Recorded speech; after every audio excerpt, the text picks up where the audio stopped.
চট্টগ্রামের রাউজানে বিএনপির দুপক্ষের ব্যাপক সংঘর্ষ হয়েছে। বিকেলে ৮ ঘন্টা ব্যাপী চলা এই সংঘর্ষে গাড়ি ভাঙচুর এবং আগুন দেওয়ার ঘটনা ঘটে।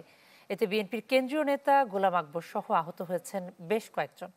এদিকে ঘটনার পর ভাইস চেয়ারম্যান গিয়াস কাদের চৌধুরীর দলের সব পদ স্থগিত করা হয়েছে, বাতিল করা হয়েছে চট্টগ্রাম উত্তর বিএনপির কমিটি। মুখোমুখি বিএনপির দুপক্ষ, চলছে তুমুল সংঘর্ষ। রক্তক্ষয়ী এই সংঘর্ষের ঘটনা ঘটে চট্টগ্রামের রাউজানের সাত্তারঘাট এলাকায় মঙ্গলবার বিকেলে। জানা গেছে, বিএনপি চেয়ারপারসনের উপদেষ্টা গোলাম আকবর খন্দকারের নেতৃত্বে দলের নেতাকর্মীরা রাউজানে যাচ্ছিলেন প্রয়াত এক নেতার কবর জিয়ারতে। এ সময় রাস্তায় শোডাউন দিচ্ছিল ভাইস চেয়ারম্যান গিয়াস কাদের চৌধুরীর অনুসারীরা। এতে উত্তেজনার এক পর্যায়ে সংঘর্ষে জড়িয়ে পড়ে দুপক্ষ। ইটপাটকেল নিক্ষেপ, ধাওয়া পাল্টা ধাওয়ায় পুরো এলাকা রণক্ষেত্রে পরিণত হয়। এ সময় গোলাম আকবরের গাড়ি সহ কয়েকটি যানবাহন ভাঙচুর ও কয়েকটিতে আগুন দেয়া হয়। খবর পেয়ে ঘটনাস্থলে পৌঁছে সেনাবাহিনী, র্যাব, পুলিশ সহ বিভিন্ন ইউনিট।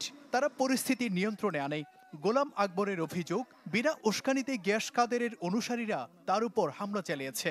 তবে এ বিষয়ে কোনো বক্তব্য পাওয়া যায়নি গিয়াস অনুসারীদের। গাড়ি থেকে যখন নামলাম দেখলাম যে একটা গুলি আমার লক্ষ্য করে আসতেছে। আমি ঘাড় ঘুরেলাম, ঘাড় ঘুরানোর পরে গুলিটা আমার ঘাড়, এই যে রক্তাক্ত ঘাড় ছুঁয়ে সেই গুলিটা চলে গেল।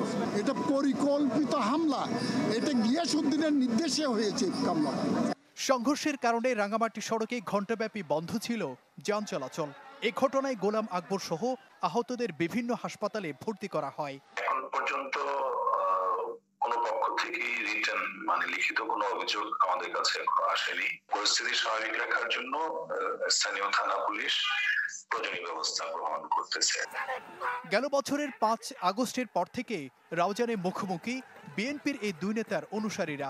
এতে দ্বন্দ্বে এ পর্যন্ত প্রাণ গেছে অন্তত ১৩ জনের। জুবাইর মঞ্জুর, চ্যানেল 24, চট্টগ্রাম।